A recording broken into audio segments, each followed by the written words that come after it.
एक समय की बात है। प्रसिद्ध राजा जैनश्रुति के पुत्र का पौत्र जनश्रुति नामक एक महान धर्मात्मा राजा राज्य करता था।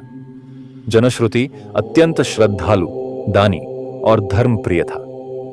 उसके महल में प्रतिदिन सैकड़ों श्रद्धालुओं, साधुओं और ब्राह्मणों के लिए भव्य भोजन का आयोजन होता। वह मुक्त हस्त से दान दक्षिणा देता और चाहता था कि मेरे राज्य का हर साधु, हर ब्राह्मण मेरे ही अन्न का सेवन करे।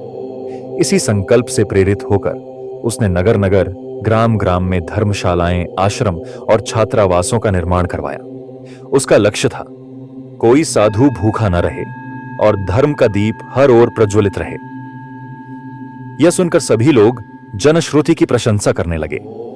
ब्राह्मण, साधु और नगरवासी उसे धर्म का रक्षक कहने लगे।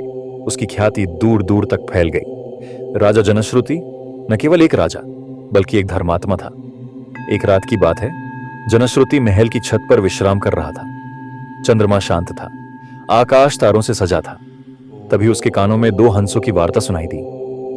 पहला हंस, धीरे उड़, राजा जनश्रुति की प्रतिष्ठा बहुत ऊंची है, वह हमारी बातें भी सुन सकता है। दूसरा हंस हंसते हुए, जनश्रुति, अरे उसकी क्या बिसात, वह तो रैब्य ऋषि की चरण धूलि के योग्य भी नहीं। अगर किसी को सच्चा ज्ञान चाहिए तो उसे रैब्य ऋषि के पास जाना होगा। अहंकार में डूबा जनश्रुति चौंक पड़ा। उसने सोचा, क्या कोई मुझसे भी अधिक ज्ञानी और धर्मात्मा है जिसका नाम तक मैंने नहीं सुना? उसका गर्व घायल हो गया। उस रात वह सो नहीं पाया। प्रभात होते ही उसने अपने रथ को मंगवाया और रैब्य ऋषि की खोज में निकल पड़ा। राजा जनश्रुति रथ से उतरते हैं, धूल से सना थका हुआ, परंतु मन में जिज्ञासा लिए वह कुटिया की ओर बढ़ता है। कुटिया के बाहर एक वृद्ध सन्यासी बैठा है। शरीर पर केवल जटा और मृगचर्म, नेत्रों में तेज जनश्रुति विनम्र होकर, क्या आप ही आर्षि रैब्य हैं? वृद्ध धीरे से मुस्कुराकर, मैं वही हूं। बोलो राजन, इस घने वन में तुम्हें क्या खींच लाया? जनश्रुति, हे मुनिवर, मैं जनश्रुति हूं, राजा। धर्म के कार्यों में जीवन बिताया है, ब्राह्मणों की सेवा, यज्ञ, दान सब किया है। पर एक रात मैंने दो हंसों को बात करते सुना। उन्होंने कहा, जनश्रुति की क्या बिसात, रैब्य ऋषि के सामने वह तुच्छ है। यह सुन मेरा हृदय अशांत हो गया। बताइए, क्या आपने मुझसे अधिक कुछ जाना है? रैब्य नेत्र बंद कर शांत स्वर में, राजन, तुमने बहुत कुछ किया है, पर ज्ञान होने से आता है, करने से नहीं। तुमने बाहर की दुनिया को संवार दिया, अब भीतर की ओर चलो। तुमने साधुओं को अन्न दिया, पर आत्मा को ज्ञान नहीं दिया। तुम्हारी भूख अब भी बाकी है, मान, प्रतिष्ठा और पहचान की भूख। जब यह बुझ जाएगी तब तुम जानोगे कि ज्ञान क्या है और धर्म किसे कहते हैं। जनश्रुति कांपते स्वर में, रघुवर, क्या आप मुझे यह ज्ञान देंगे? क्या मैं योग्य हूं? रैब्य मुस्कुराते हुए, जब प्रश्न जलने लगे तभी उत्तर जन्म लेते हैं। तुम्हारा अहंकार टूटा है, अब तुम पात्र हो। बैठो राजन, अब मैं तुम्हें आत्मा और ब्रह्म की अग्नि में दीक्षा दूंगा।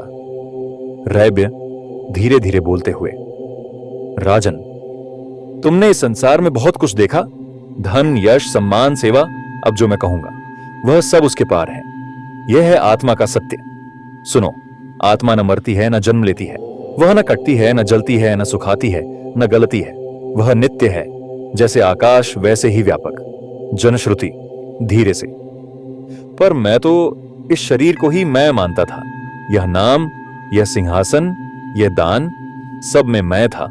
रैब्य, वही मैं ही तुम्हारी सबसे बड़ी बंदी है। जब मैं मिटता है तभी ब्रह्म प्रकट होता है। और ब्रह्म क्या है? रैब्य अपनी आंखें बंद करते हैं और गहरी शांति में उतर जाते हैं। रैब्य, ब्रह्म वह है जो शब्दों से परे है, जिसे आंखें ने नहीं देख सकती, जिसे इंद्रियां नहीं पकड़ सकती, पर जिसके बिना ये सब संभव नहीं।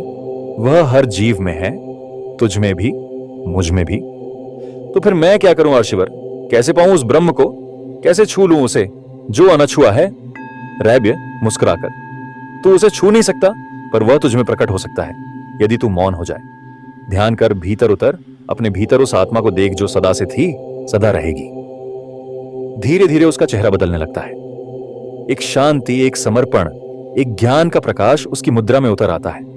उसका मस्तक भूमि को स्पर्श करता है। जनश्रुति धीरे से। आज पहली बार मैंने स्वयं को देखा। धन्य हूं मैं कि मेरी हार ही मेरी सबसे बड़ी विजय बनी।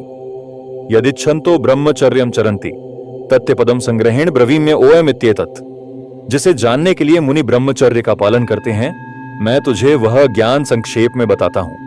वह है एयूएम। जनश्रुति आश्रम के प्रांगण में बैठा है। नेत्रों में अपूर्व शांति, मुख पर विनम्रता और हृदय में कृतज्ञता। रैब्य धीरे से। राजन, अब तुम लौट सकते हो। राज्य तुम्हारी प्रतीक्षा कर रहा है। लेकिन स्मरण रहे, अब तुम वही जनश्रुति नहीं हो, तुम एक जागृत आत्मा हो। जनश्रुति नतमस्तक होकर। आशिवर, अब मुझे कुछ नहीं चाहिए। यश, न नाम, न दान की प्रसिद्धि। अब मैं जो करूंगा वह केवल निःस्वार्थ भाव से होगा।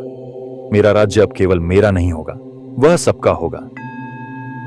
राजा जनश्रुति लौटता है। लोग उसे देखकर जय घोष करते हैं, पर वह अब जय घोष का पात्र नहीं, बल्कि एक मौन साधक है। वह अपने विशाल भोजनालयों को अब ध्यान और शिक्षण केंद्रों में परिवर्तित कर देता है। धर्मशालाओं में अब केवल अन्न नहीं, बल्कि आत्मा का अन्न, ज्ञान भी परोसा जाता है।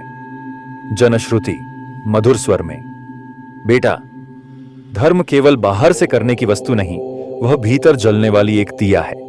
जब तक वह जलता है तब तक संसार प्रकाशित होता है। आत्मा व अरे दृष्टव्य, श्रोतव्यो मंतव्यो निदिध्यासितव्य। आत्मा को ही देखना चाहिए, सुनना चाहिए, विचार करना चाहिए और ध्यान में लीन होना चाहिए। यह थी राजा जनश्रुति की यात्रा। अहंकार से आत्मज्ञान तक, दान से दया तक और धर्म से ब्रह्म तक। आपका अभिनंदन और आभार कि आपने मुझे इस पवित्र यात्रा का हिस्सा बनाया। फिर मिलेंगे एक और उपनिषद की गोद में, एक और ज्ञान की किरण के संग, एक और कहानी की आत्मा के साथ। तब तक के लिए नमस्कार, शुभकामनाएं और शांति। एयूएम शांति शांति शांति।